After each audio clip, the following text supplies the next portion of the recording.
우리네 삶은 끝없이 펼쳐진 길을 걷는 여정과 같습니다.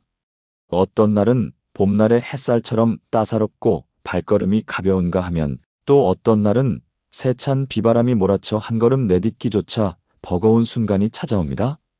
특히 예기치 못한 시련이라는 거대한 산이 앞을 가로막을 때 우리는 길을 잃고 홀로 남겨졌다는 깊은 절망감에 휩싸이곤 합니다. 세상의 모든 문이 내 앞에서만 굳게 닫힌 것 같고 끝이 보이지 않는 어둠 속에서 나 홀로 울고 있다는 생각에 마음이 무너져 내리기도 하지요. 하지만 불교의 오랜 지혜는 우리에게 이렇게 속삭입니다. 가장 짙은 어둠 속에서 비로소 가장 작은 빛이 선명하게 보이듯 인생의 가장 깊은 고통 속에서 가장 위대한 깨달음의 씨앗이 싹튼다고 말입니다. 어쩌면 지금 당신이 겪고 있는 그 시련은 당신을 무너뜨리기 위해 찾아온 벌이 아니라 당신을 더 높고 깊은 차원으로 이끌기 위해 찾아온 귀한 선물일지도 모릅니다. 오늘은 그 혹독한 시련의 겨울이 지나고 따스한 복의 봄이 찾아오고 있음을 알리는 우리 마음속 5가지 변화의 길에 대해 이야기 나누고자 합니다.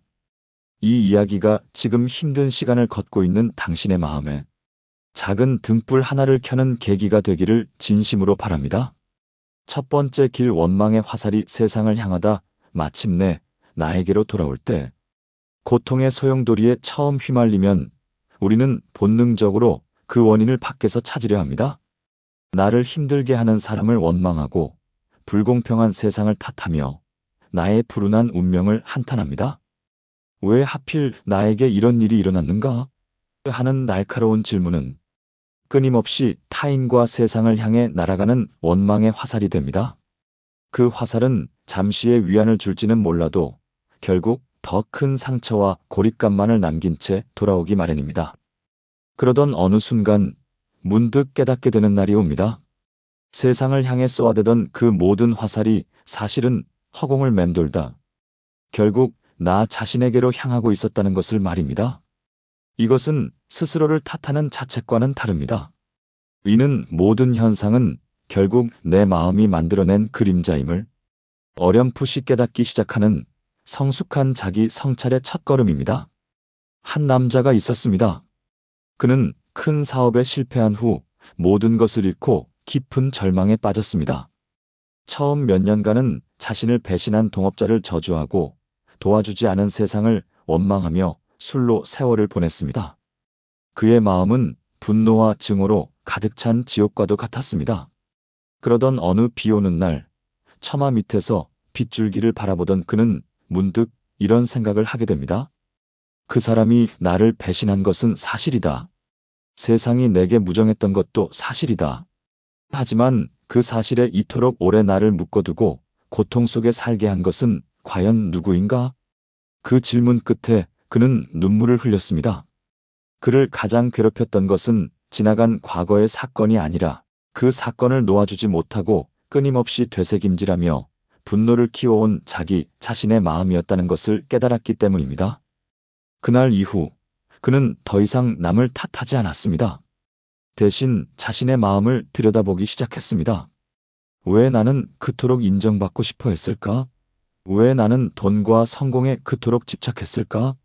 그는 자신의 어리석음과 욕망을 고요히 바라보았습니다. 부처님께서는 일체유심조, 즉 모든 것은 오로지 마음이 지어내는 것이라 가르치셨습니다. 행복도 불행도 외부의 조건이 결정하는 것이 아니라 그것을 받아들이는 우리의 마음에 달려있다는 뜻입니다. 시련 속에서 세상을 향한 원망을 거두고 그 시련을 통해 자신의 내면을 비춰보기 시작했다면 당신은 이미 고통의 주인이 되어가고 있는 것입니다. 그것이 바로 시련이 복으로 바뀌는 첫 번째 징조입니다. 두 번째 길, 메마른 사막과도 같은 마음에서 감사의 샘물이 솟아날 때 고통이 극에 달하면 우리의 마음은 바싹 마른 사막처럼 변해버립니다. 그 어떤 것에서도 기쁨이나 감사를 느끼기 어렵고 온 세상이 잿빛으로만 보입니다. 하지만 역설적이게도 바로 그 모든 것을 잃었다고 생각하는 절망의 순간에 우리는 아주 작은 것의 소중함을 비로소 발견하게 됩니다. 오랜 시간 병상에 누워있던 한 시인이 있었습니다. 그는 자유롭게 걷지도 마음껏 음식을 먹지도 못하는 자신의 처지를 비관하며 하루하루를 힘겹게 버텨냈습니다. 그러던 어느 날 아침, 창문 틈으로 들어온 한 줄기 햇살이 자신의 손등을 비추는 것을 보았습니다.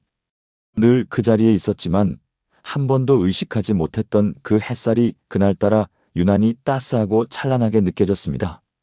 그는 저도 모르게 눈물을 흘리며 속삭였습니다. 아, 나에게 아직 햇살을 느낄 수 있는 피부가 남아있구나. 창밖의 새소리를 들을 수 있는 귀가 있구나. 그 순간 그의 마음속에서 작은 변화가 일어났습니다. 잃어버린 것들에 대한 한탄이 아직 남아있는 것들에 대한 감사로 바뀌기 시작한 것입니다. 숨을 쉴 수 있음에 감사하고, 따뜻한 물 한 모금을 마실 수 있음에 감사하고, 가족의 목소리를 들을 수 있음에 감사했습니다. 감사는 그의 마음을 적시는 샘물이 되었고, 그 샘물은 절망이라는 메마른 사막을 조금씩 생명의 땅으로 바꾸어 놓았습니다. 법구경에서는 감사하는 마음은 가장 아름다운 기도라고 말합니다. 시련은 우리에게서 많은 것을 빼앗아가는 것처럼 보이지만 사실은 우리가 당연하게 여겼던 것들이 얼마나 큰 축복이었는지를 깨닫게 해주는 값비싼 수업용화도 같습니다. 지금 너무나도 힘겨워 아무것도 감사할 수 없다고 느껴지시나요? 그렇다면 잠시 눈을 감고 당신의 심장이 뛰는 소리를 들어보세요. 당신이 살아 숨쉬고 있다는 이 단순한 사실 하나만으로도 우리는 이미 수만 가지 감사할 이유를 가지고 있는 것입니다. 이처럼 절망의 잿더미 속에서 작은 감사의 불씨를 발견했다면 그것은 당신의 삶에 곧 따스한 온기가 돌아올 것이라는 희망의 신호입니다.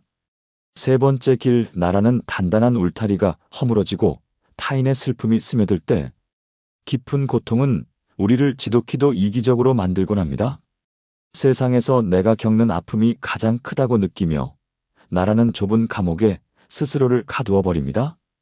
타인의 고통은 나와 상관없는 먼 나라 이야기처럼 들리고 오직 나의 슬픔과 불행에만 매몰되기 쉽습니다. 하지만 그 고통의 강을 건너고 나면 우리는 놀라운 변화를 경험하게 됩니다. 나라는 단단했던 울타리에 작은 균열이 생기고 그 틈으로 타인의 아픔이 스며들어오기 시작하는 것입니다. 내 상처가 너무나 아팠기에 다른 사람의 작은 상처에도 마음이 쓰이게 됩니다. 내가 밤새 울어보았기에 다른 사람의 눈물에 담긴 무게를 헤아릴 수 있게 됩니다. 한 여인이 있었습니다. 그녀는 외아들을 병으로 잃고 삶의 모든 희망을 잃어버렸습니다. 그녀는 매일 아들의 무덤가에서 슬피 울며 세월을 보냈습니다. 그러던 어느 날 한 노인이 그녀에게 다가와 말했습니다. 부처님께 가면 당신 아들을 살릴 방법을 알려주실지도 모릅니다. 여인은 한달음에 부처님께 달려가 아들을 살려달라고 애원했습니다. 부처님께서는 조용히 말씀하셨습니다. 좋다. 마을로 내려가 단 한 번도 죽음을 겪지 않은 집에서 겨자씨 한 줌만 얻어오너라. 그러면 내 아들을 살려주겠다. 여인은 희망에 부풀어 마을을 돌아다니기 시작했습니다. 하지만 그녀가 문을 두드린 모든 집에는 각자의 슬픈 사연이 있었습니다. 남편을 잃은 아내, 부모를 잃은 자식, 친구를 잃은 노인, 죽음을 겪지 않은 집은 단 한 곳도 없었습니다. 저녁이 되어 빈손으로 돌아온 여인은 부처님 앞에 엎드려 눈물을 흘렸습니다. 하지만 그 눈물은 더 이상 자신만의 슬픔을 위한 눈물이 아니었습니다. 그것은 세상 모든 이들의 아픔을 함께 아파하는 자비의 눈물이었습니다. 그녀는 깨달았습니다.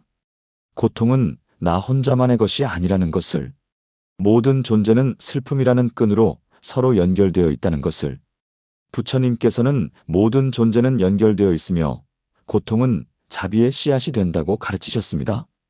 당신의 시련이 당신을 더 이기적으로 만드는 것이 아니라 오히려 타인의 아픔을 더 깊이 이해하고 보듬어 안을 수 있는 따뜻한 마음을 길러주었다면 당신의 고통은 이미 세상을 이롭게 하는 위대한 자비심으로 승화되고 있는 것입니다.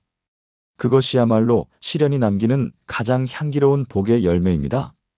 네 번째 길, 모든 것은 그저 지나간다는 흐름을 온전히 받아들일 때 우리는 행복한 순간은 영원히 붙잡아 두고 싶어 하고 고통스러운 순간은 어떻게든 빨리 밀어내려고 했습니다. 이처럼 변화의 흐름에 저항하려는 마음이 우리를 더욱 괴롭게 만듭니다. 하지만 이 세상에 영원한 것은 아무것도 없습니다. 활짝 핀 꽃도 언젠가는 지고 타오르는 태양도 결국엔 서산으로 넘어갑니다. 기쁨도 슬픔도 성공도 실패도 그리고 지금의 이 고통 또한 잠시 우리 곁에 머물다 사라져가는 구름과도 같습니다. 이것이 부처님께서 가르쳐 주신 무상의 진리입니다. 이 진리를 머리로 아는 것과 가슴으로 온전히 받아들이는 것은 전혀 다른 차원의 이야기입니다. 시련의 거친 파도가 덮쳐올 때 그 파도에 맞서 싸우거나 도망치려 하는 대신 그저 파도의 일부가 되어 함께 흘러가겠다고 마음먹는 순간 우리는 역설적으로 마음의 평화를 얻게 됩니다. 한 수행자가 강가에서 명상을 하고 있었습니다. 그때 한 남자가 허겁지겁 달려와 물었습니다. 스님, 혹시 제 아들을 보지 못했습니까? 며칠째 집에 들어오지 않아 찾고 있습니다. 수행자는 조용히 강물을 가리키며 말했습니다. 보시오.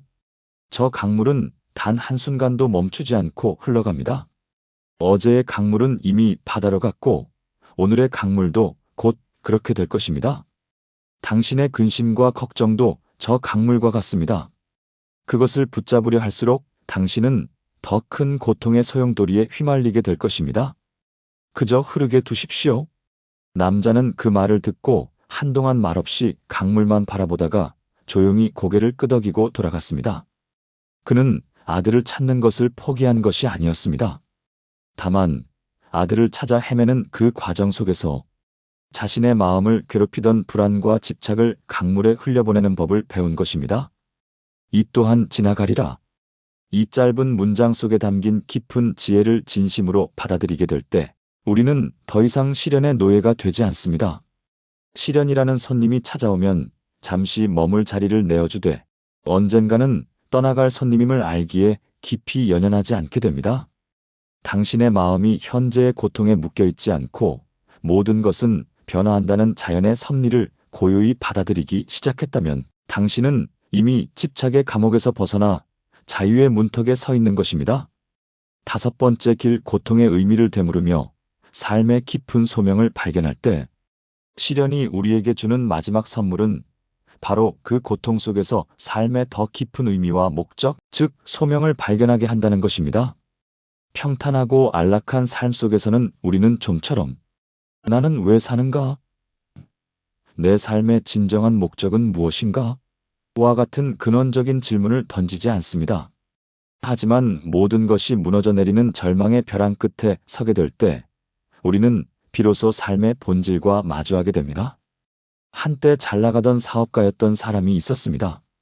그는 오직 성공만을 위해 달려왔고 그 과정에서 가족과 건강 그리고 자기 자신을 돌보는 법을 잊고 살았습니다. 그러다 무리한 사업 확장으로 인해 하루아침에 모든 것을 잃고 거리로 나앉게 되었습니다. 극심한 절망 속에서 그는 처음으로 자신의 삶을 돌아보게 되었습니다. 나는 무엇을 위해 그토록 치열하게 살았던가? 그 모든 부와 명예가 지금 나에게 무슨 의미가 있는가? 그는 노숙 생활을 하며 비로소 가난하고 소외된 이웃들의 고통을 보게 되었습니다. 따뜻한 밥 한 끼, 친절한 눈빛 하나가 사람에게 얼마나 큰 위로가 되는지를 뼈저리게 체험했습니다. 오랜 시간이 흐른 뒤 그는 작은 무료 급식소를 열었습니다. 예전처럼 큰 돈을 벌지는 못했지만 그는 이전에는 결코 느껴보지 못했던 깊은 충만함과 행복을 느꼈습니다. 그는 자신의 실패와 고통이 없었다면 결코 지금의 삶을 살 수 없었을 것이라고 고백했습니다. 그의 시련은 그를 파괴한 것이 아니라 그의 진정한 삶의 소명을 찾아준 가장 위대한 스승이었던 셈입니다. 거센 비바람을 맞으며 자란 나무가 더 깊고 튼튼한 뿌리를 내리듯 시련의 폭풍을 이겨낸 사람의 영혼은 더 깊고 단단해집니다. 당신이 겪고 있는 고통이 왜 나에게 이런 일이? 라는 원망 섞인 질문에서 이 고통을 통해 나는 무엇을 배우고 세상에 어떤 기여를 할 수 있을까? 라는 성숙한 질문으로 바뀌어 가고 있다면 당신은 이미 시련을 복으로 바꾸는 가장 위대한 연금술을 행하고 있는 것입니다. 지금 이 순간에도 어둡고 긴 터널을 홀로 걷고 계신 분이 있다면 부디 이 말씀을 기억해 주십시오. 진흙 속에서 피어나는 연꽃처럼 가장 위대한 깨달음과 성장은 언제나 가장 깊은 고통의 자양분을 먹고 자라납니다. 지금 당신이 겪는 아픔은 결코 무의미한 벌이 아닙니다. 그것은 당신의 영혼을 더 맑고 향기롭게 피워내기 위한 소중한 과정입니다. 오늘 함께 나눈 이 5가지 마음의 길 위에서 당신의 시선이 밖에서 안으로 향하고 메마른 마음에 감사의 샘이 솟아나며 나라는 울타리를 넘어 타인의 아픔을 보듬고 모든 것은 지나간다는 진리를 받아들이며 마침내 그 고통 속에서 삶의 빛나는 소명을 발견하게 되기를 진심으로 기도합니다. 당신은 결코 혼자가 아닙니다. 이 우주의 모든 지혜와 자비가 당신의 여정과 함께하고 있습니다. 오늘도 귀한 시간 함께 해주셔서 진심으로 감사합니다. 당신의 모든 날들이 평온과 따스함으로 가득하기를 바랍니다.